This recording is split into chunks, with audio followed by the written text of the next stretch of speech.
Boys, how are we? Great. Fantastic, Ryan. B-turn, the blue, I said this before we recorded, but the blue Ain't No Seats hoodie gets slept on. One of the all-timers, pretty rare out there. That and the KJ Lawson hoodie, two of the most rare pieces of merch you can buy. But still can't believe I lost that shirt. Ryan, I feel like you'll love this, but someone messaged me the other day saying that they ordered a hoodie off that one website you created. Remember that a while ago? I forgot that was a thing. But did it go through? Yeah, there's tracking and everything. So there's a hoodie headed to his house. Sweet. Love that. Wow. For like just a standard Ain't No Seats hoodie, or is it one of the classics? Automation, baby. Yeah, it's just, I don't know. I think it's a white Ain't No Seats hoodie. Self 2020. Yeah. Yeah. Okay, now I know what you're talking. Yeah, it was just like, it's something Ain't No Seats. Not all right. So. We thought those were going to make us rich. I think we sold 12. Self 2020. I don't even remember that. It was. I think there were like tanks and shirts and stuff pre-election. Wow. Of course. It was in the middle of COVID. We had nothing to do. Let's talk politics, boys. Yeah, let's do it. No. Let's actually talk basketball. We may get to football at the end, but I can't bring myself to ruin vibes this early because vibes are ruined. So we're going to talk hoops. It's officially college basketball season. I'll be honest, watched KU Arkansas second half a few weeks ago, was a little concerned. I wasn't going to admit it, AB, but I was like, oh my God, is this a repeat of last season? I will say since I'm feeling very good. I think Zeke Mayo's a stud. I think Riley Griffin's a stud. What are we doing? What are you talking about? And as Jose said, Diggy Coit is maybe he's going to be okay, I'm not going to go that far, but I love the guy. I love what you're going to say. Like jersey retired? 4-year starter? No, but he's just like, I feel like he's going to be one of the more lovable one-year players in KU history. Or how old is he? Is he a fifth year? I think he's a grad transfer. Dang. I don't know. He's electric, though. And it's kind of weird. I don't know how Self's going to keep him off the floor. I will say this, and this is what we'll talk about. The rotation is going to be interesting to see over the next couple weeks and months because we got dudes. We got a lot of dudes. So that's where I'll start. How you doing, boys? Where are you at with this Kansas basketball team? Well, first off, I'm looking at Diggy's stuff. I don't think he's a grad senior. I think he's just a senior in general. But yeah, everyone said he could score, or he did score at Northern Illinois. And I've been so used to calling him Diggy that someone texted me the other night and was like, why is David Coit starting? And it blew my mind for like 10 seconds. I was like, what's he talking? Because I was kind of tuned into the Chiefs game, but obviously love the Diggy nickname. I guess we got to talk about Jamari redshirting probably at some point, but I think we kind of saw that coming. You just talked about how deep they are and how much talent they have. So I'm obviously excited. I think people had their skepticism on Zeke, and I know it's early in the year, but everyone was worried about not playing at a Power 5 or whatever, but it's got to hit 90-plus threes 2 years in a row. I don't care if you're playing at Mid-American Nazarene. Like 90-plus threes in a season anywhere is unbelievable, and that's double. I heard David Nelson is joining the team next year. Straight out of the menu, sharpshooter. That's double what I think anyone on our roster hit last year. So Zeke's knockdown shooter. That's a guy that's coming off the bench, at least for right now. So yeah, super deep. It's nice to have shooters because last year you could not. I mean, obviously guys hit threes here and there, but no one hit threes or made jumpers consistently last year, and it was just a nightmare. Like watching the Big 12 tournament game when it was KJ and KJ, that was just the worst experience of my life. So Can I just remind us both and all of us that we did score like 100 points back-to-back games to start the year last year, and the offense looked absolutely electric, shooting the ball from everywhere. We were fired up. So I just want to just play devil's advocate here. Let's not get too excited over winning against Howard, right? There's no – who was the stud that went and played there a couple of years ago? Wasn't Bowl, was it? Oh, I know what you're talking about. Yeah, someone went to Howard. I don't know if he played. It was a big recruit. I said publicly on Twitter who's going to be the best basketball player to ever live. It Thon was a Maker. real, Thon Maker? Went to Howard? Maybe I'm thinking too far back. I think I know who you're talking about. Keep talking. I'll figure it out. It was around the same time Dion took over Jackson State. So I'm thinking way too far back with Thon Maker and Bol I have Bol. no clue. Yeah, AB. went there. There you go. There Thon Maker's brother, you thought was the next Kevin Durant, maybe? No, I thought Thon Maker was the next Kevin Durant. He was not. Yeah, except for wasn't he like 6 or they claimed he was 16, he was like 20. Is he one of those guys that lied about his age? Maybe that's happening in baseball right now too. Yeah. I don't but know. Again, I could have made that up, so my bad, Thon Maker, if I did make that up. I'm sure he's listening. Yeah, he's he'll be in the chat in a couple seconds.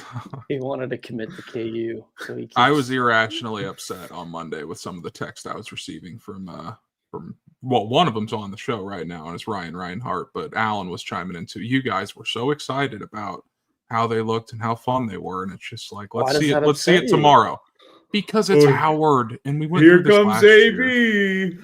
Well, no one really did anything for us. It was kind of Flory and Zeke. Like Hunter was pretty limited. He was still banged up.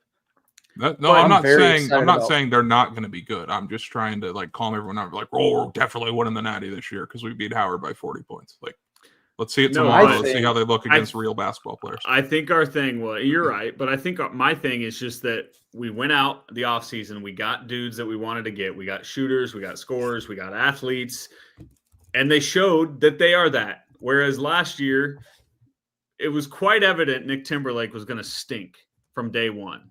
Now, I'd be curious. You bring up a good point on the whole beginning of the year. What was it last year? Like Kevin McCullough went bonkers the opening game. Yeah, we won 99-56 and 99-61, and then scored 90 against Kentucky the following game.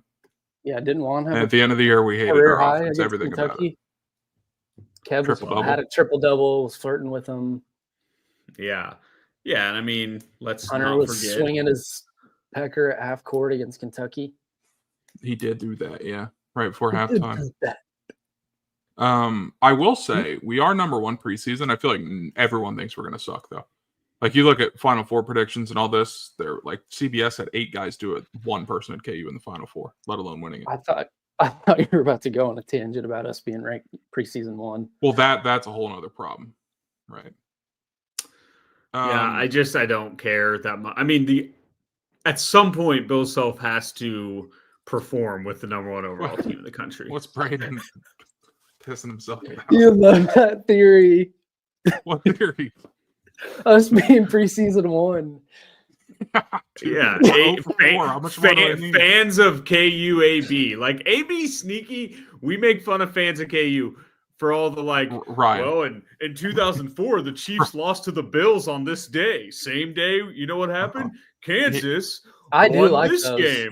Here's the thing. So Every time I do those, I laugh while I do it and then respond to it and say fans of KU tweet. And in the parentheses, you get it's numbies. kind of addicting. I understand why he did it. And they get numbies. You get numbies. I mean, look at the guy. I don't even know fans of KU. That guy's probably got 100,000 followers. I think blocked. So I haven't seen a tweet of his since 2012. He blocked me strictly from I think stuff you guys have said on the pod. So he must listen or has listened. Look, will you ever recover? That was a long time ago. Does 119 feel low? I don't know. It's been a while, obviously, since I thought we got into like 200s at one point. Camping? Maybe I'm crazy, yeah. Did you? It's not really that important, but our new players were commenting on camping and stuff. I did see that. I bet that's one of a wild. 5 KU tweets I've seen. It's got to be a pretty wild thing for players that played at like Northern Illinois, like Diggy, and even I guess Rylan was saying stuff. Bama's obviously huge school, but it's different. Like the lottery shit, waking up for the big games and getting an elite number pulled. They have a better feeling. Nothing like it. So and then getting to walk back outside in the 8-degree weather up the hill back to Ellsworth. Oh yeah. We've got North Carolina coming to town tomorrow, which like we were just talking before we started recording. Weirdly, I'm like not super, super excited for the actual North Carolina KU game. I don't know anything about North Carolina. I about fainted when I saw RJ Davis was back, but I'm sure that's how everyone feels about DeJuan Harris. Did you know that, AB? I just found out. DeJuan, imagine telling someone in 2022 national championship game. The second, like when Ryan said that, you just found out RJ Davis is back. Dude, it's November 7th. I haven't thought about college basketball since we lost to Gonzaga last year. Why is that funny? And why did we play so well in the first half of that game? Why is there not a 24-hour college basketball marathon anymore?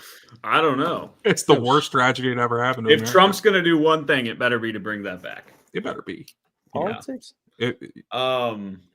But so what I was getting at is you brought up the 119 camping groups. I don't know if that's good, but what I do get the feeling of is that tomorrow is going to be just vintage, insane Allen Fieldhouse, and that's what I'm most excited for. I have no clue how the game's going to go. I know RJ Davis is back. Ryan, that's yes, why you do. You've seen games in this building. We're going to win by 20. That's why when Ryan said in the group chat that it feels like UNC +8, I immediately thought about vintage, hostile, crazy KU crowd. Like it's always pretty wild, even for the Washburns, but it'd be a game where we get down double digits and you still feel fine because they're going to go on a little 12-0. I feel like Zeke's a guy that is going to make kind of like when Grady was here, when he could just fill it up quickly. Zeke's going to be like that. Obviously, Lawrence kid too, but he's a guy that can hit back-to-back threes at any point. To AB's point, tomorrow will be a big indication of because North Carolina's going to have quick guards, they're going to have athletic guards. And even though Zeke, I feel like played well against good competition while he was at South Dakota State or whatever, but why does he keep giggling? What's he giggling about? I don't know, dude. The RJ Davis thing is so funny. I don't know why, but it does feel like a guy that's been around for 10 years, especially because how good he's been. Like with Juan, obviously people know him because KU. He's not a guy that's averaged 20. He's been National Player of the Year candidate. But I love RJ Davis strictly based off the 2022 Natty title game. Where so good, dude. Him and Caleb Love were, I think, 10 for 41 combined. Caleb Love. Well, RJ was about as bad. I looked at it the other day. But another thing about National Player of the Year talk is AJ Store's 4th on the list. Saw that. Weird. And there's just no way. That's just not happening. He won't be a final. Dude, okay. I don't think he'll even – I'm not saying he's going to have a bad year, but you already have – you have the favorite, obviously, to win National Player of the Year, whatever he is, and with how many touches he's going to get and with how many shooters we have around him, I just don't think the volume's going to be there for Store. He's not going to get 15 field goal attempts a night. And has there ever been a more obvious storyline that's coming that is going to be Bill Self and AJ Store having it won't be bad beef. I don't think it's going to be because he's in trouble, but it definitely feels like he's going to be the guy that Self is super hard on, similar to the Remy thing. Can he buy in? Because I think somebody said Store has now played at St. John's, who was run and gun, right? He played at Wisconsin that was super slow. And so it's just I don't know, maybe that's a good thing. Maybe he can adjust to systems, but I just feel like it's going to be hard for a guy that's flipped around the different stuff to go in and play for a coach like Bill Self that is so demanding of perfection at all times. And I just feel like we're going to be in January. Store's not going to be getting the minutes or enough minutes, and everyone's going to be pissed. But that's what I think is an obvious storyline is Self and Store are going to kind of go at it. I totally agree. And I think it's kind of already started a little bit. But yeah, I think he probably got a nice little payday to come here, but I also think he probably came here to be the man. I know he was at Wisconsin, but KU's obviously a different level. And I just don't know if he's going to get exactly what he wants. I guess from a scoring standpoint, where he wants to put up a ton of shots. Obviously, Bill, I don't know if he's going to adjust or change, but he still likes to run his offense through the big. I mean, Hunter's got a good chance to be an All-American. He's probably going to average around 20 and 10, whatever. So yeah, I don't think the volume is going to be there, and he feels like a guy that wants to be here. Probably I would assume 1 year, and I guess it shows you how much potential he has to just automatically put AJ Storr up near the top of National Player of the Year odds list, especially when you already have the favorite to win National Player of the Year. So I guess that does speak volume. I think he was all first team Big Ten last year. And he's shown the capability to shoot it. Like St. John's, I think he was 40% from three. So that's kind of how I feel is he's going to have huge nights and he's going to have little spurts or moments where we're like, damn, because he is that talented. But I think there's going to be nights where maybe he chucks a little bit. Shots aren't falling, and I want to see how he responds, and I want to see how Bill responds too. Yeah, like how's he gonna handle getting pulled off after one turnover 3 minutes into a game? Like, I'm sure he's never had that. But I think AJ Storr, like, this team's not winning a national championship if AJ Storr isn't the AJ Storr we are hoping for. So, like, at some point he's gonna, and we're acting like he hasn't been good. He hasn't had enough time to even be good yet. But it is weird, like, coming off the bench. So we'll see. It's gonna be our best teams. I feel like our best teams have really elite wings too. Obviously, you had the first rounders, CB and Oach, J. Will, and then 08 with B Rush, and I don't know.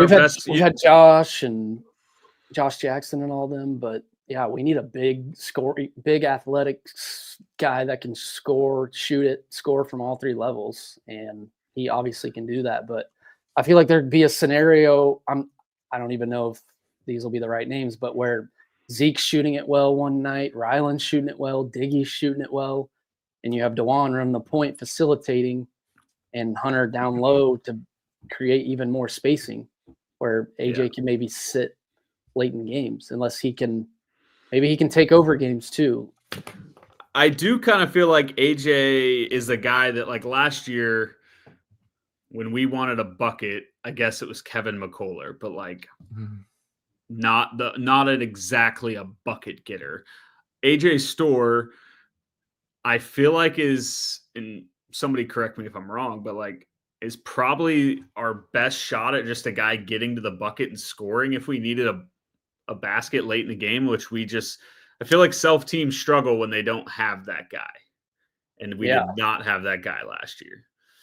Yeah, obviously Frank, Dot, teams like that. I guess Oach in 22 was kind of a jump shooter, but he still would catch lobs. And Jalen Wilson. Yeah. I don't know who else that would be on this team besides him. Like, we got some good spot up shooters in Zeke. He's not like the most athletic player, but I think you're right for sure. I'm trying to think who else really would be. I mean, KJ's kind of a just put your head down and try to bully to get a layup. But you know what else every Bill Self team has is a little point guard under 6 feet coming off the bench that can score. Sharon Collins, Remy Martin, Diggy. There you go, AB. That's the only analogy. You said to explain to KU basketball to you like you're 5 today, and that's what I'll tell you. That's the only analysis you need. Bill Self has his little point guard that can score, and that's all he needs to win a national title. Is that what your guys' expectation is? What? Yes. To win a national title? Yes. Thoughts on us being 7th in KenPom? I guess I'm not trying to start. I'm just asking the question. What's he have? Does he have like the ratings for offense? Yeah, I don't know how cool they are. We're 8th and 9th, so but it's hard with one game. You never really know. But preseason wise, we were 6 or 7. That's what I mean though. Like, yeah, we're preseason 1, but no one's really acting like we're this dominant for sure number 1 team. How do you guys think we'll be defensively? I feel like it's really hard for me to judge. Like, Juan's been on the level where Big 12. Same, brother. Oh, I thought you guys were laughing at me. Maybe you were. Obviously, Juan's been like Big 12 Defensive Player of the Year type guy, National Defensive Player of the Year candidate. So I think he could be obviously an elite defender. Hunter scares me defensively, obviously. KJ's a little undersized. I'm trying to think about us defensively, but Haven't even thought about it, but yeah, that could be a concern. I don't know. I'm not like concerned. I'm just haven't considered half of the game, but well, you brought up Ken Palm, so I'm trying to picture where he could have us defensively later in the year. Like if this team could potentially be good. I mean, with Flory, we got to talk about him because, I mean, that's all Bill has talked about. I mean, all offseason about how much energy he plays with and how it's just constant motor, doesn't stop. And it is so fun having an NBA prospect sitting on the bench. How long has it been since we've had that? I guess Johnny Furphy last year, but he ended up starting. But like, it had felt like such a long time that we had enough talent on a roster to have a guy just sitting on the bench, developing, knowing damn well that he was going to be an NBA player one day. And that is exactly what Flory looks like. He's, oh my God, I hope we get 2 or 3 years from him because he will be so fun. I think he's only like 6'8". Really? Yeah, 6'8", 6'9". Super long though. And he's not a shooter. So seems like a problem for his NBA chances then. That's why he's T-Rob, baby. I tweeted about Flory the other night, like saying how good he's going to be. And there was someone saying like he's not going to be around very long, and I was like, "Where's he going to go?" Like I thought he was 6'10", 11 at least. He's listed at 6'9", and I think Bill was like making little comments about how he's shorter than that in the off season. And he doesn't. If he's 6'9", he's 6'8", he's gonna be here. Joseph. Raptors, you throw a pig? It's a bad one. Jesus. Sorry. Also, Kyle Hamilton might have just died. But we'll see. Oh, yeah. Just thinking about our bench, how you said NBA prospect. I don't know who exactly is going to start. Diggy started game 1, but you're going to have a combo of Flory, Zeke, Diggy. Who else? Rylan off the bench. Yeah, that's the thing. Like we're gonna have 3, no doubt, 3 studs off the bench if you think about those 4. Because you got, I don't know what Bill, if something was going on with AJ not starting. I didn't really hear, but you got Juan, Rylan, KJ, Hunter are the locked-in starters at least. I don't know. I think Zeke's gonna be pretty locked in the way Self talked about him all offseason, and he's been good. My guess tomorrow is we see DeJuan, Zeke, KJ, Hunter, and then maybe still Diggy. I think Self's just digging Diggy. Brother. Boo. No. or Rylan or AJ, but like either way, like you're saying, B-turn, Store, Rylan. I assume Diggy's going to end up coming off the bench, but like one of those two, Rylan, Zeke, or Store is going to be coming off the bench all season, which is crazy. Yeah, 3. I mean, we talked about how Flory's an NBA prospect, and I feel like this could be the perfect way to maybe lower Hunter's minutes a little bit, kind of how we've talked about for the last year, like make Hunter be as effective as possible, not run out of gas, be super efficient when he gets touches and super efficient getting boards, because Flory can just come spell you minutes and just play his wiener off for 10, 15 minutes, whatever. But yeah, I don't know. I guess like Zeke could still come off the bench and still play starter minutes. I always bring up that Baylor team that won it all, but they had instant offense off the bench, and that, like you said, 22 with Remy, like. So you're talking a scenario where we go DeJuan, Rylan, Store, KJ, Hunter. Yeah, I don't know.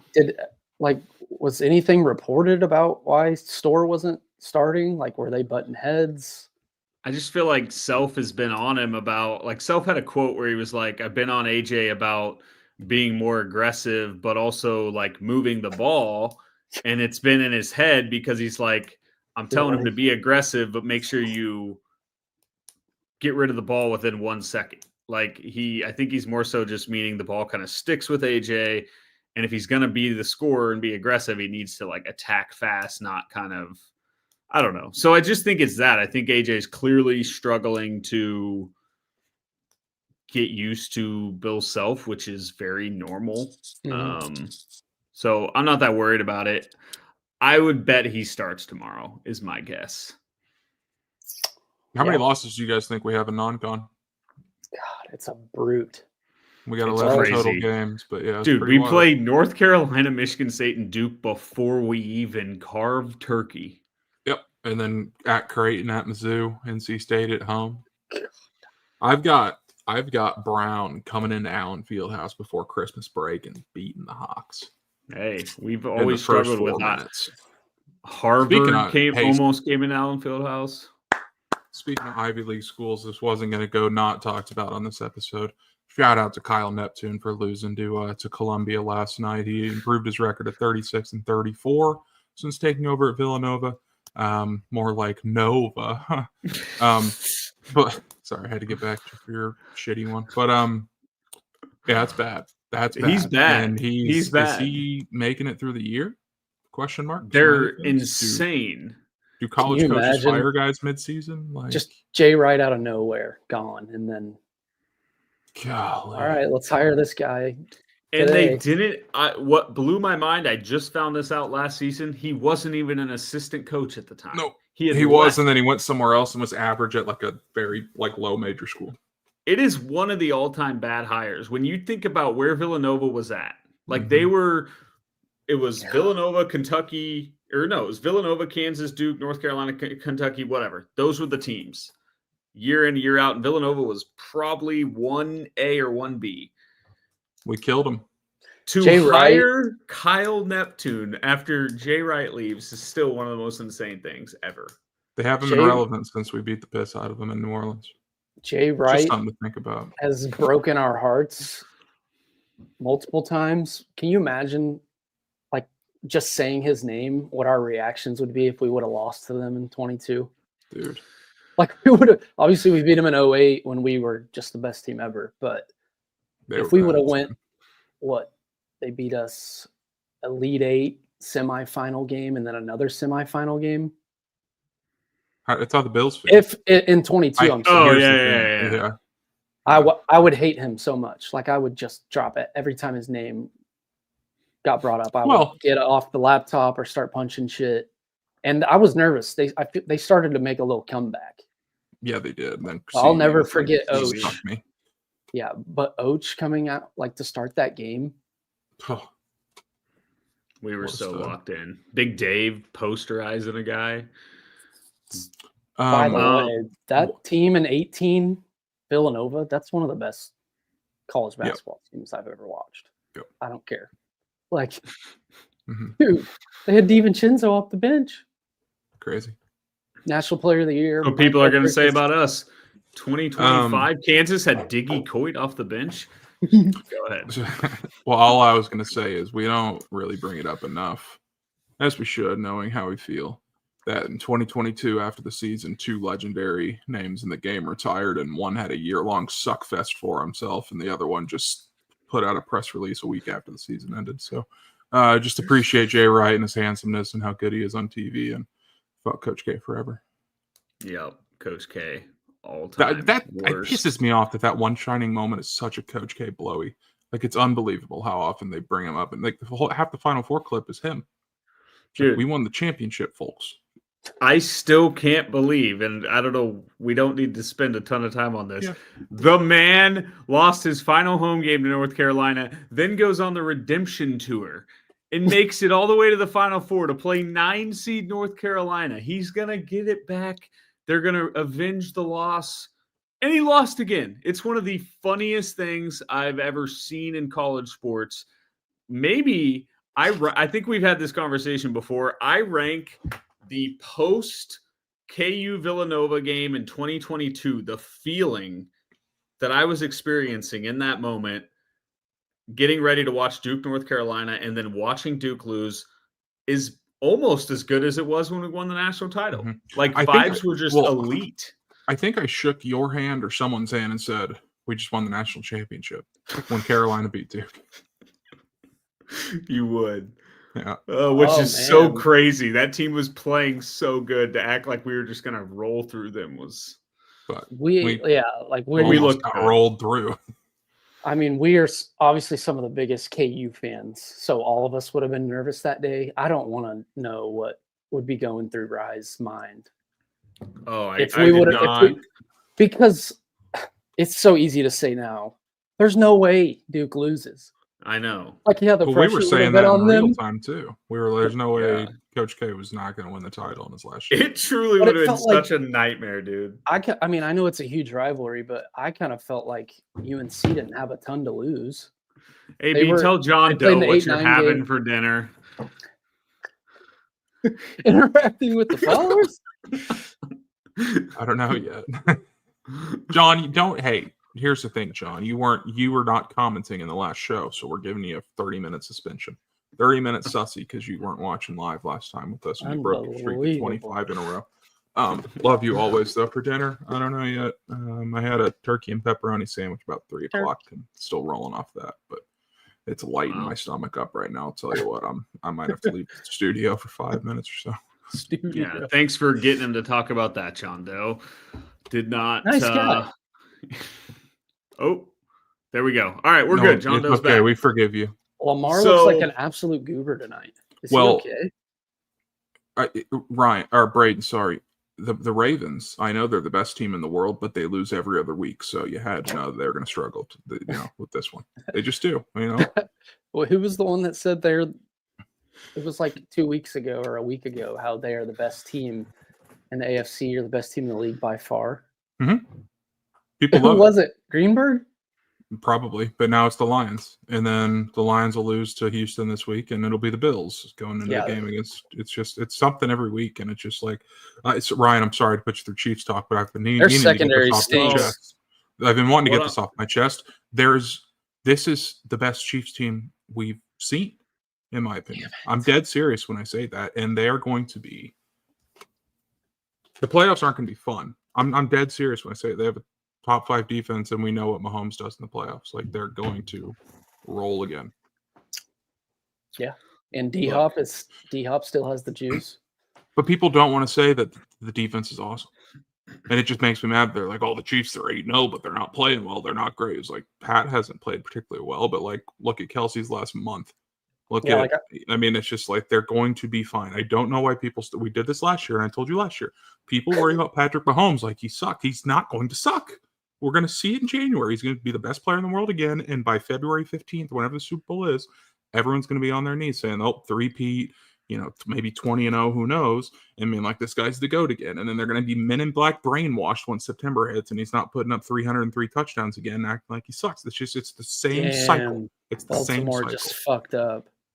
What they do. All right, if we're going to talk football, let's at least talk the football people want to hear about. Do you guys want me to talk about? They probably want to hear more about the Chiefs than Kstate. Do you guys want to know anything about UNC at all, or you just want to go into it tomorrow? I know he's not, but I think Brady Manick might still be on the roster. He is. I had to double check the other day to make sure Armando Bacot wasn't still on the roster. He was there busy filming Outer Banks, dude. Well, yeah, I guess I'm not very worried about them from a scoring standpoint. Like, obviously you have RJ who can go for 30. He's capable of going for 30 or 40, but I think he's a little banged up still. I'm not too sure. Like, he missed their exhibition games. One was against Memphis, like a scrimmage, but he was chucking the other night. I think he got I don't know. I just realized I don't know a single other player on UNC. Yeah, they're just not crazy experienced. Like, they start a couple juniors and seniors, but they haven't played a ton. Like Trimble. Name some players. Okay. No. Seth Trimble, Elliot Cadeau he'll have the ball in his hands a lot, little guard. He had let's see Didn't here. he die? He had 13 assists in their little scrimmage against Memphis. Is Melo Trimble still kicking? Okay. And then they start Yes. Yeah. I think Melo Trimble is Still trending, but I just looked up UNC's roster, and I'm sorry, this is absolutely hilarious. James Brown, forward. He's still going. On the Google images. Oh, what is going on with Google? Thank you. Let's go Cards. I know what Melo did. That guy's on the team? I don't know what, I mean. Eyes on Cloud. Okay, Seth Trimble. This is riveting podcasting, folks. He had 33 points in their scrimmage against Memphis. He averaged 5 points a game last year. They start Jalen Withers. He's 6'9". They start Jalen Washington. He's 6'10". Yeah, the dude. Who is the guy? Yes, Jalen Withers. Three. My favorite player of all time. Do you remember that, AB? Wow, big Carolina fan over here, Ryan. No, I don't. Do you remember what I'm talking about? Sweet 16 game, UNC. I don't remember the situation. B-turn. I think UNC needs a bucket. Last year? Yes. Or is that who they lost? No, it was Alabama. No, Auburn lost first round. My bad. It was Alabama. UNC, I don't know. They need a bucket or something. They swing the ball to Jalen Withers, top of the key. The guy is like a 2% 3-point shooter, has not attempted a three in 12 years, and he launches one of the all-time bricks, and they lose the game. And it was one of the funniest. He got abused on social. Yes, I love that guy. So shout out Jalen Withers. Shout out whoever the hell James Brown is. Hey, can I just do a little throwback to a take I'd like to dunk on again? Oh, remember this Taylor dude from Texas A&M that everybody wanted so bad? Wade Taylor. Yeah, he led them to a 64-61 loss to UCF. He went 4 of 15 from the field, 4 of 11 from 3, 13 points, 3 rebounds. Led them to a loss. All I heard was 4 threes. I've never heard that one. He's a stud, guys. He's the best player in the world. We needed him. Yeah. I saw him play for 20 minutes. I saw him play the last 10 and then overtime. And then Holy shit. Not a player. Should we talk KU State? I was going to Oh my God. This North Carolina team is the most boring team I've ever laid eyes on. That's what I'm saying. I don't know who's they got to have at least 2 guys step up for them from a scoring standpoint. Obviously RJ's going to get his, but I don't know who it's going to be. Cadeau, he's a really good facilitator, but he didn't shoot many threes last year, I don't think, but he was 19% from 3. I'm not saying he won't get better as a shooter, going 3 of 5 tomorrow. Their 4 and 5 guys don't really shoot it. I can already see myself tweeting. Jalen Withers. Jalen Withers is going to hit a clutch 3 tomorrow, and I'm going to put UNC up 38-32 going into the half. Yeah, we can see it. Can I drop a gambling winner for tomorrow? Sure. UNC on the money line. Elliot Cadeau. I think it's 14.5 or 15.5. Either one's good. Points plus assists. I love it because someone's going to have to get shots up and score for them. He had 9 assists in their opener, even with RJ, which I was skeptical because he had 13 assists against Memphis without RJ. So I was like, I think he's going to have around 6-ish assists and then should be able to score around double figures. I don't want to bet against the Hawks, but I like that. I'll take that. And before we get to Kstate football, I wonder what are the point totals for certain guys. Do you want to guess? Do you want to guess? Let's guess their total. Do you want to guess Zeke's? Someone said 12.5. Yeah, I saw 12.5, which I'd take it. He's gonna hit 3 threes minimum. I bet he gets up 8 to 10. Okay, so what's my guess for Store? See, this is where it's tough because I don't think Store's not listed, at least on FanDuel. So who is listed? Hunter, KJ, 18.5, 7.5, Zeke, 4.5, 12.5. 4.5 low for 1. Do you want to get on DK maybe, AB? Well, I guess you want to guess. Try him, yeah. Well, let's guess these first. Yeah, so Hunter first. I'll say 17 and a half. Yeah, I'll say 8. I'll say I was 18. at 18 and a half.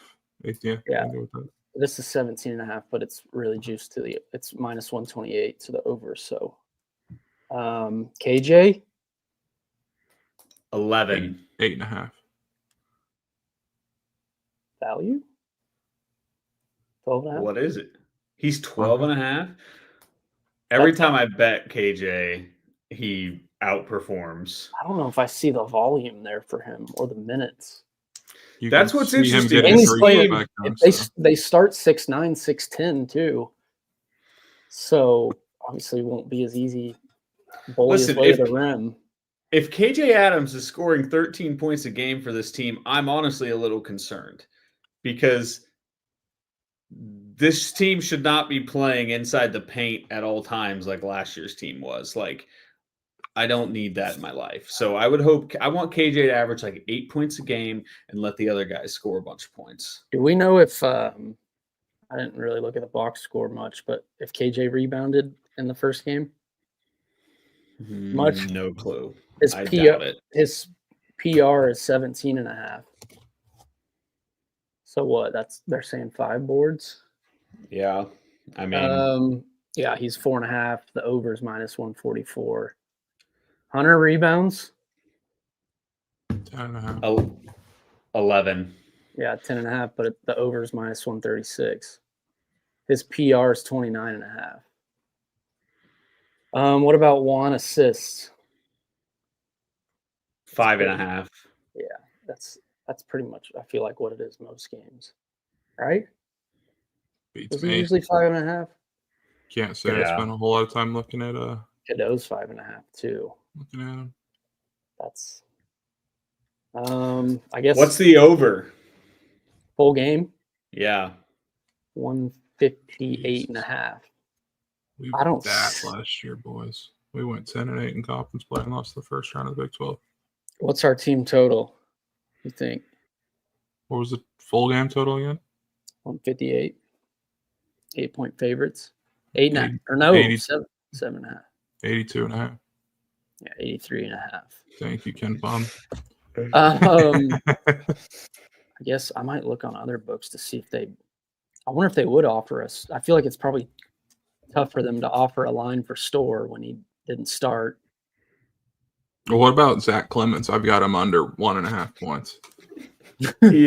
Zach Clemens, like, he's becoming one of the all-time electric characters for KU basketball because he is, I don't think, improving. How many 3-point attempts for him? Him and Jalen Withers buzzer. just chucking tomorrow would be incredible. We'll get that when UNC's up 93-62 with a minute to go. I'm kidding, of course. I want to talk about the football game, guys. We're kicking the can down the road too long. Boys, I got one more thing before that. Pete Turner refuses. No, this is awesome.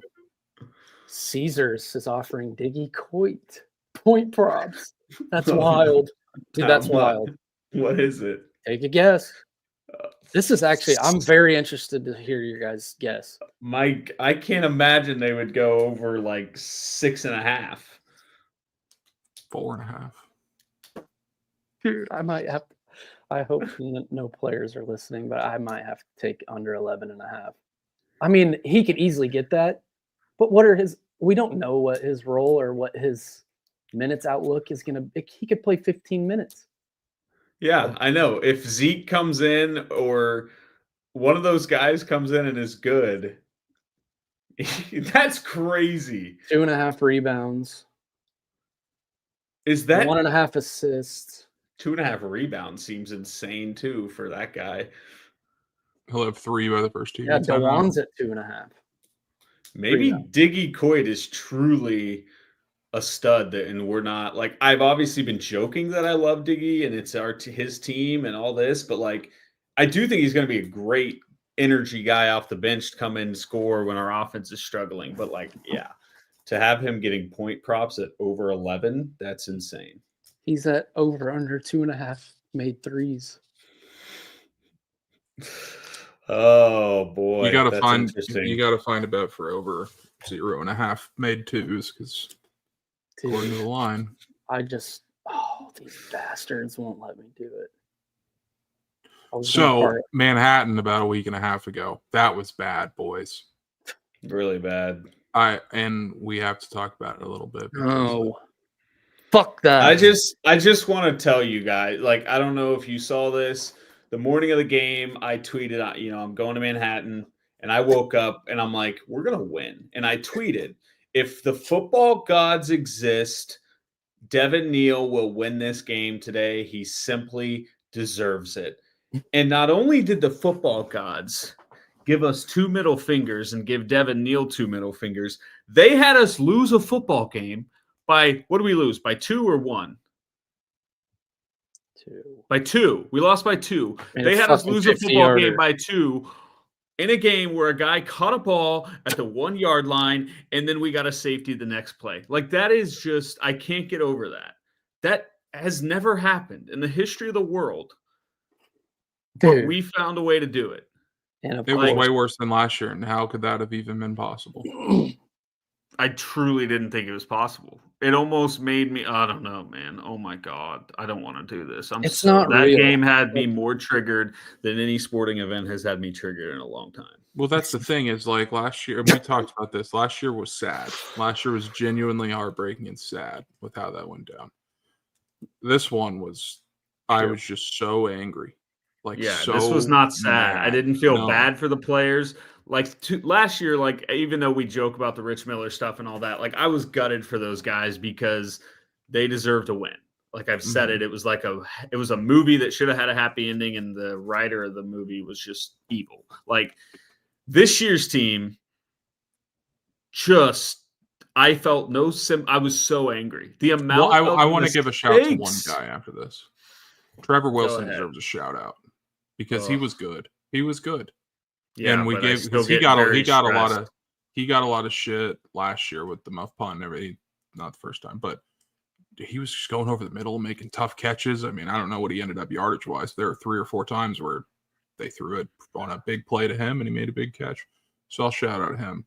That was bad. And the thing that pissed me off the most, and I don't want this to come off as like I'm anti-Lance, I'm not. I'm thrilled with what he's done with the program, even though we're 2-6, whatever we are right now. Like, it's better than a 2-6 under Les Miles, David Beatty, whoever. It's just a better team. It can't be at the end of every game, every time we lose like that. It's just a couple mistakes, things we got to work on. Fucking fix them, dude. Like, I'm sorry. It's the same thing every single time we lose a game. I've tweeted it out. We've lost 17 games under Leipold. 11 of them we've had a leader been tied in the fourth quarter. And this 11. Isn't like the rebuild anymore. You're now a highly paid coach in the Big 12 Conference with a stadium being built for you. Like, it is insane, and it goes back to what I've said week 3. I was like, you got to fire someone just to make a point. I don't care who it is. I don't care if it's Grimes. I don't care if it's the defensive coordinator. I don't care. I just fire somebody. Make a change. Make an adjustment because we're just making the same mistakes over and over again, and you just got to do something because, yes, you can't just keep going to the press conference and saying the same things every single day because this isn't a rebuild year. This was the most hyped year in program history, and it's insanity that we have. They were the ones that hyped it up. Like they had to go out of their way to hype it up as much as possible. Most anticipated season in program history. Like, yeah, that's why I was saying the other day, and maybe I am wrong, but I've just accepted that we're not a good team. You can't lose this many tight games and make these many mistakes late. And because, I want to sit here and say that we could have been in the Big 12 race or if we would have won this game. There's no way you lose this many games. Well, yeah. And consider yourself – and I don't want to, give myself too much credit, but I feel like I fucking knew after the Illinois game. After that game, I just knew. There's no way this offense is going to be saved. After an OC sits there and watches his running backs absolutely feast against Illinois and had Jalen Daniels throw it 35 times. If you're not competent enough to look at the field and understand that you're just pounding the rock and getting 8 a carry and to keep doing it, and you go with your QB that was averaging 4 yards of completion and was like 50. He had thrown a pick six before half. And I don't even want to harp on JD. Like, he's been better lately. Not late in the K-State game. But yeah. So also, good fucking God. They blitzed 26 plays in a row. And you didn't make a single adjustment. No timeout. Go over to the sideline. Let's run this. I don't know how much power JD has to maybe like check out of it. When you see 18 defenders on the defensive line that are about to blitz for the 19th straight play. If to he run doesn't a have power tunnel to change screen? it, everyone should be fired. I'm not kidding. If the Yes. fifth-year quarterback doesn't have the power to change play at the line, I'm not kidding. Everyone gone. Restart. A Division I Power 5 football program that had expectations that people thought could win the Big 12 couldn't adjust to a defense blitzing every single play for an entire drive. I'll tell you They what, sat there and Coach watched their Rondero would've run a quarterback. screen pass. They sat there and watched their quarterback sit in shotgun and watched them blitz 8 guys and watched him run around and either get sacked or have no one open, have to throw it away, and did not make a single adjustment. They didn't run a screen. They didn't run maybe a shovel pass to Dev. Tunnel They screen weren't to even Skinner. really hiding the blitz either. You could see No. it. It's just like, God damn. Dude, man. I guarantee there were staffs watching that game just laughing. It's just Skinner insane drops touchdown. when the entire stadium knows what the defense is doing, and our staff, I think they did know what they were doing, but we couldn't come up with anything. Is crazy. But what the Skinner drop pass, brutal. It was like that was the moment where I was like, here we go. Like, and I think everyone had that feeling. What's insane is when the kickoff debacle happened and then the safety and then like immediately a 40-yard touchdown for K-State. At that point, I was like, we're going to get fucking pumped. So it was like, I guess nice to see them stay in the game, but like for crying out loud, man. This is what I was going to say, because usually we make those mistakes. Timeout. Well, Andy Kotelnicki scored 3 points on offense last week. Let's just saying. Win a big game for once in your life. I'm talking James Franklin. Tell James your name. See that video? You see James Franklin? Oh my God! What's your name? The fan was talking trash to him as he walked up. He was like, "What's your name?" The fan wouldn't say. That's even a bigger reason why I was so triggered to lose him. Who just scored for Cincy? Jamar, long one. Jesus, he's a psycho. All right, but what I was going to say to your point, losing, I hate James. No, I don't want to talk about Kotelnicki. I'm talking KUK State. Suck me. AB, the thing about it is normally when we make these mistakes against K-State, they pounce, they make us pay, and we never get a shot again. This time, they were making the mistakes also. Avery Johnson was terrible. They kept giving us a shot. How many drives did we have in the fourth quarter where we could have won the game? I don't know. Avery dropped the ball and fumbled, and then they just didn't ever capitalize. Like our defense was getting stops in the fourth quarter. How many drives, I'm actually asking this, did we have in the fourth to essentially seal the game? I think it was 4, and we didn't get to field goal range. Remember, once. I texted the group chat with Brian and them, and I said I would just come my pants if we picked up 1 first down, and we actually did on that drive. And then Trevor Wilson, right? Yeah, on the left sideline. Yeah, like the deep. That's what sucks. So we've talked about it previous weeks, is that the defense kind of gets harped on for not getting the key stops. How many do they have to get, man? I know. I mean, if you set up a team to win off a 51-yard kick, like I can live with that. I can't believe that. Oh my God. We make fun of college kickers our entire lives, and of course we get daggered by a 51-yarder. I'll never forget the kickoff where we caught it at the 1. And I just knew right when they started showing the replay that, yep, he's going to be out at the 1. Literally 34 yards of field position. And that's, K-State went and drived. That's 9 free points for them. Like literally. Yeah, and we do and time off the clock. Like in the moment when we ran that flea flicker, I kind of laughed. But then you think about the fact How many times did Devin Neal touch the ball after we ran that flea flicker? No, I would not bet it's much. less than 4 times. And like those are the 2nd and 4. You've got a chance to make a drive to win this game. Give the ball to the best running back in program history. I don't even care if he picks up the first down. It's just stupid. And You want to know what sucks about that play? Is the play worked. I know. Like the safeties bit, we just didn't have anyone to get behind the second level, and it would have been a touchdown, but they couldn't. But then again, the coaches have years to in a realize row. that. Like it's like Yeah, if our you have a wide play that receivers schematically aren't- is awesome, but the players aren't good enough or fast enough or whatever to capitalize on it, it doesn't matter, and it's going to look really bad. And to run it on 2 second years. four in the fourth quarter instead of like second quarter down 3 something early, or when you're up 7-0 in the first, basically the Quentin Skinner play where he dropped the touchdown. If that was a flea flicker, that would make some sense. Really get the momentum, Early. emotion, just Rivalry tear them game. down. But that late in the game on second down too, like what are we doing, dude? That's what really pissed me off is I was saying all night how good of a game we were calling on offense, and we picked the absolute worst time to just go brain dead.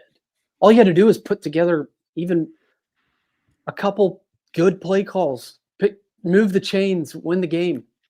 That's all you had to do. And I felt like they called a good game for a while. Like our offense looked good. We were answering. After they got the safety and scored, I was like, yeah, game's over. Yeah, we responded incredibly well. And there is no reason we should not have won that game in the fourth quarter. K-State was giving us chance after chance, and we couldn't do it. And look, I love Jalen. You cannot fumble that football right there. Like that was maybe, I mean, catching the ball at the 1 yard line made me very mad. The Skinner made me very mad. You cannot be a senior quarterback and fumble in that situation. Like, who does that? Nobody does that. Nobody makes these mistakes. It's like, even as we get better, we still have like old school Kansas in our blood, and we're just constantly going to be idiots, even though there's nothing about this team that has any of that past with them. So Missed an extra point. Last year, they took an extra point back for points. They get a safety. I mean, think of the things that have happened in the last 2 years. Muffed punt, dropped pick six, dropped touchdown, whatever, 1 yard line catch. Your quarterback fumbles in the fourth quarter with the ball and the lead. You give up a freaking 51-yard field goal, which is not our fault, but my goodness. It is crazy how awful these last 2 games have been. They just watched us beat ourselves. Like, yeah, Avery fumbled and stuff, but 2 years in a row, we just did the most insane things. And it's not even taking credit away from K-State. Like, they were the more disciplined team, and they usually are every year. So, yeah, I mean, it's not really a talent thing, in my opinion. Maybe I'm biased, but that's 2 years in a row where we're just as good, if not better, at least last year in Lawrence. And by the way, this may be a controversial take. I said this to AB before we recorded. And I know Lance was misquoted on this a little bit.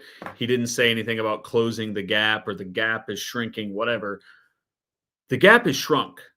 There really isn't much of a gap. I know K-State has a better record, but these last 2 seasons have shown our team is pretty dang close to being on the same level of K-State. It's just they have a coaching staff that is coaching better late in the game, and their players are making clutch plays, and ours aren't. Like, that's something that also just isn't talked about. This KU team, coaching can do their thing. These players haven't made a single clutch play. Nobody has made a play when it matters all year. Yeah, that's what I was saying earlier about the defense not getting stops. How many drives have we had late in games where they could have went down and won the game, tied the game, whatever, and the drives were just pitiful. Like, there was not even any momentum. Like, Illinois, they could have. We didn't reach field goal range. No, UNLV. I remember we lost to Illinois, and then UNLV. I was like, yeah, one. there's literally there's no chance. And we had plenty of time. We got like a chop block or whatever. West Virginia, I guess. Arizona State, Jalen had a clutch drive. We should have won that game, but then our defense didn't make a single stop. They don't complement each other very well. It's just here's one other thing. Our guys, KC Sports Authority, sent these back to back. Was that not an incredibly weird back and forth between Swain and Lance? I thought Swain was. I thought it was a very fair question by Swain. I thought it was too. That's what I'm saying. Like they Swain said it wasn't a big deal. Well, yeah, Swain. I guess publicly, but like, I don't know. I didn't like seeing it. I didn't like seeing it. As someone that doesn't know either of them and just watches from afar, I thought Lance acted like a big crybaby. Well, yeah, and it's like it's different if that was like you said, AB. It's these mistakes are happening. I just named 8 major blunders this team has had in 2 games against K-State. Like that's different if one mistake happens and a reporter goes in and says, "Lance, how do you coach a kid when that happens?" But every game, this is happening every single game, and of course you're going to get asked about it. So just handle it. Just be like, "Yeah, I don't know." They haven't won a 1-score game. And they've had 5 of them? And TCU should have been, really. That was weird I don't even know how we lost by double digits. Yeah, dude, I don't know.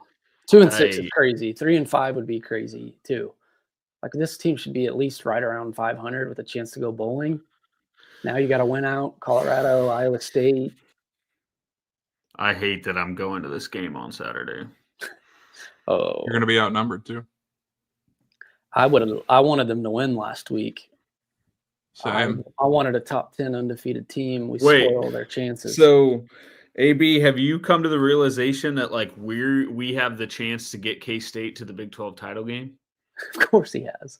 Oh yeah, yeah. And we haven't talked about that. Well, if they can handle a team that we beat 42-14, maybe we wouldn't be talking about it. But unfortunately, they lost to Houston. That's true. I forgot. They're not a very. I'm not trying to talk shit because we don't have any reason to talk. Like they beat us every year. They kill us. They're our daddy in football. What else do you want me to say? They're not that good though. Like, which frustrates me. And I'm not. I know I probably sound bitter about it. Yeah, they're just not. But I think they would say their game was impressive, right? And it's just I don't want to sound like I'm talking shit because we don't have any ground to stand on. But like, what you've been talking shit for years? Have you had any ground to stand on? No, it's never stopped you. But it's just. I don't know. No, I think they're just well coached and they're disciplined, and so that obviously is going to help them in the. You don't know the biggest reason why they win these games? I don't know. It's because they recruit Kansas kids. I'm trying to think what game this year that they've just like really blown me away. Westfall, they were really good in the second half. Avery was awesome. I know, but Arizona, they were a wagon. Yeah, but Arizona sucks. Yeah, but at the time, all the teams. We missed out on the game of the year because of preseason expectations. That was BYU, SMU, and no one knew it was happening, and it'd be a top 15 playoff implication matchup. Also, I stand by my Colorado prediction, by the way. We're still beating them by 50. Ooh, I could actually see us beating them. I tweeted this take, and I stand by it. Quit wearing, there's rumors we're wearing the black uniform Saturday. Quit wearing alternate uniforms. Win some football games in your normal uniforms. I'm over it. The uniforms aren't cool when you stink. It's giving off way too much David Beatty, Charlie Weiss era. You got to be good to wear alternates every week. That's my take. I'm over this team. This team makes me angry. How do you feel about the election?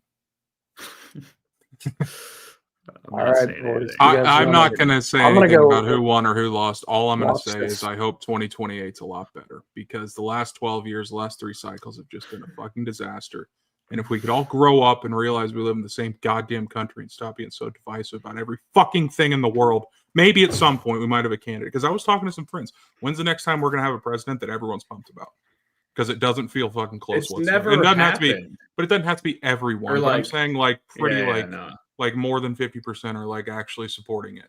I mean, I don't want to get into it, but it's just like, can we just can we just somewhat get on the same page and act like adults here? Because it feels like we're two different sides right now. Let's remember we're all kind of, I'm not trying to get too serious here, but it's just like, God damn, it's annoying to follow and hear people. Yeah, I mean, it's insufferable. This was probably the least I've been known about an election. Like I was just so out on all of it because I just found both It's sides. because they both to be campaigned on completely... like shit that were just like such inflammatory topics. Just like, But what I will say, so God. you know how I used to always have 2 years ago, I'd always say, "Hey, B turn. Did you know DeJuan Harris is going to be the point guard at Kansas in March of 2025?" Like it just felt insane. Imagine me telling you back in 2014 when Trump's running for president that he's going to be president in 2028. Like that has been blowing my mind that Donald Trump is going to be president in the year 2028. It's crazy. Maybe. Boys, I'm gonna go watch the end of this game. All right. See ya. Seeing you. Hope you win money. Fox by 20 Let's do it. on Friday and Saturday. Combine or both? I wonder what you could get on those odds. Remember when we played Iowa State at home last time and I said we'd win by 20.5? What did we do? We won because that guy couldn't make field goals. Oh, yeah. That was Poor amazing. kid. Isn't that how we clinched our bowl game? No, that was Oklahoma State. Oh, yeah. I think this was right before game day, maybe. Oh, yeah. Iowa State was like the first conference game of the year. Yeah. Put us up And 5-0 or 4-0 or whatever. And we got off to a good start. I think we got up 14-0 maybe. And I was like, all right, here we go. 20.5. Fire me up, baby. No, I think we won 14-12 or something weird. Yeah, I don't know. The thing that sucks about this KU football team is that like they aren't 2-6 bad. Like so the reason I'm going on Saturday is because I genuinely think we can win. Right. There's not a game left on the schedule. I don't think we can win. And we got like 3 top 15 teams left on it. It's so stupid. Oh my God, dude. And we're did you see I'm addicted to watching stupid football teams? Went to Nebraska last weekend. Oh yeah. Who'd you go with to that? We can talk off air. Oh. But yeah, dude. Jesus. It's just what even happened in that game? Well, it wasn't even dumb. It was just like it was kind of dumb. Raiola just he wants to be Mahomes. He ain't Mahomes. He creeps me out. It's weird. So my thing was, and I was telling who I went with, it was like I was super pumped to see that kind of football atmosphere because it's just like I mean there were 90,000 people there, like cool stadium, a lot of history. We get there and UCLA scores immediately, goes up 7-0, and then they go up 14-0. I'm pretty sure, or 13-0, or 10-0, and they went up 2 scores in the first quarter, and it was just such a dead stadium the whole time. And then Nebraska, they start coming back. They were down 27-6 maybe, or 27-3. I don't know. They were down big, and they get it to 27-21. They're getting the ball back with 5 minutes to go, something like that, and everyone should be pumped. But this drive before Raiola got hurt, so their backup quarterback in that cannot throw the football. It was literally trying to run like a 2-minute drill with a running quarterback only, and it was just tough. It's tough to see. I mean, Nebraska, it has been so long since they've been good. Like, even though I know their fans still bring it every week, it has to be the passion has had to have left a little bit. Yep. Like the college kids, the student section at Nebraska, have they experienced a good Nebraska team? They haven't been to a bowl game in 8 years, I think. And that's the thing. Yeah. They were 5-1, I think is what they started, and now they've lost 3 in a row. And who'd they lose by 1,000 to? Indiana. Who was that? Yeah, who might be a wagon. They almost beat Ohio State on the road the week after. So it's just like most of the time they're right there, and it's boy. But yeah, it's crazy stuff. Let's see. You got any takes you want to get off? Any basketball takes? Any basketball predictions? No. I will say, great night for LeBron last night. I know they only lost by about 19 points, but he had, all seriousness, great stat line for a 40-year-old. All He went like serious. I mean, 39, 12, and 8 or something. I was like, Jesus not to Christ. be controversial. Yes, it is crazy. But like, I was thinking this when I read that stat line. No. What would, if LeBron was doing this at 43, 44, like, would you concede that he's the best player of all time? Like, I don't know how much longer, how many records he needs to shatter. Oh, he only has 4 rings or whatever. At what point are people just going to give in if he keeps doing this through his over the next 3 years? Never. It's the same as politics. No one's going to budge off their side. I They just, made up their mind 10 years ago. It's like Hank when he's about to get shot at the end of Breaking Bad, and he's like, "You're the smartest person I've ever met, but you're too stupid to see. He made up his mind 10 minutes ago. Do what you got to do." Bam. That's exactly how it is. Great scene. Greatest episode in the history of television. Great poll by you. Greatest episode in the history of television. I'm not It is arguing the- the take, it but is it's that. making me think about what I would consider that. But I'm not so sure the scene where Gustavo gets his face blown off isn't even, I mean, I think that's a great episode of television. It is. But, I mean, think about everything that happened in 514. It opened up with the shootout, like, ending, because that's how they ended the episode before. I'm like a historian. I could do trivia on this all day if you let me to. But they open it up with like a flashback, and then they go to the end of the shootout. But so that happens. Walt goes back home and has the fight with Skylar, and Walt Jr. calls the cops and all this, and then that's like a crazy scene that gets all sorts of love. I think it literally is IMDb's top-rated episode of all time. Yeah, I mean, that whole... It's crazy. I'm trying to think of other ones too. Like, is there anything from Thrones that comes back? Red Wedding was big for me, but I don't think it's number one for everybody. Yeah, I'm trying to think of actual episodes of I mean, there's show, like, I stand by, like, True Detective season 1, all-time season of television. Every other season since has been terrible, but, like, I feel like that,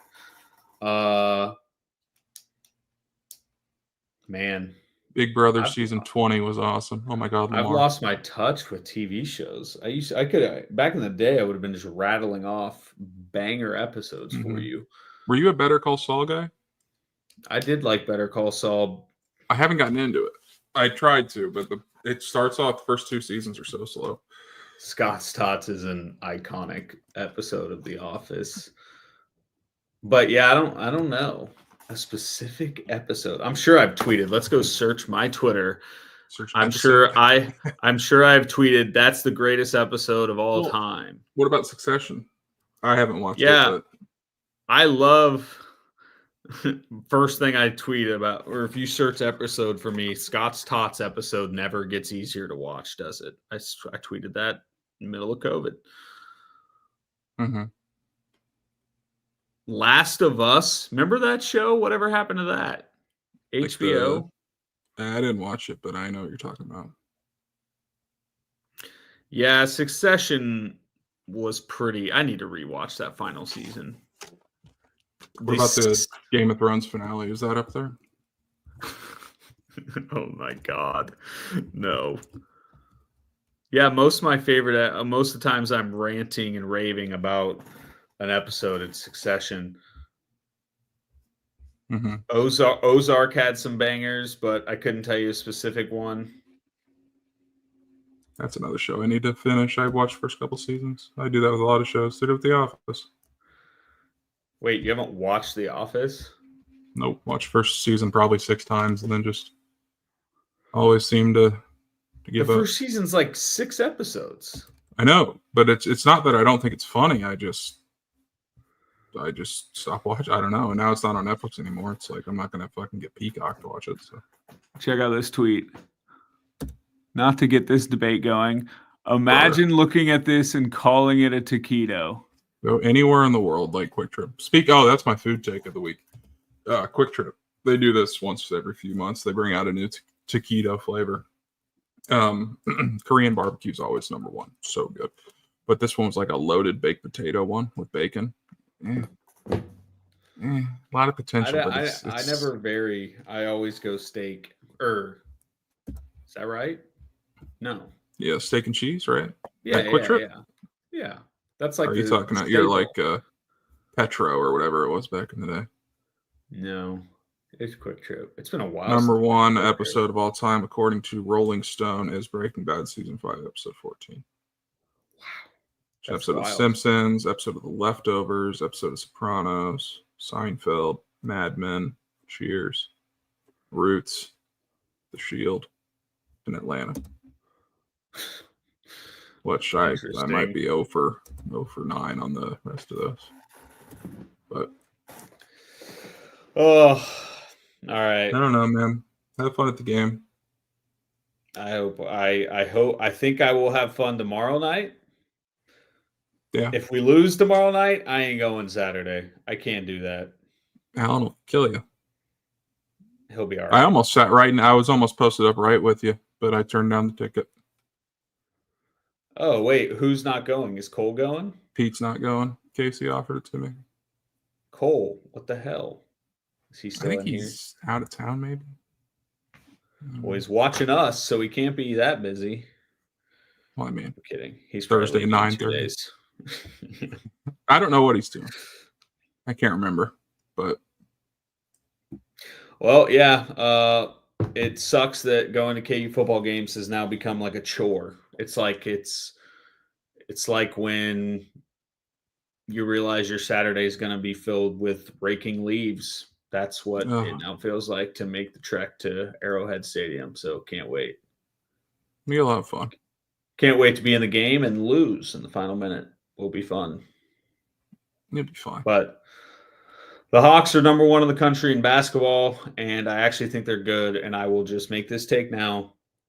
I think they're going to make the Final Four. I'm not going to say they're going to win the national title. Bold move of me to say preseason number 1 is going to make the Final Four. But being with Bill Self's history as preseason number 1, I do think it's a bold prediction. I think this it's in a fun little town. I hear we like to go to Final Fours in this town.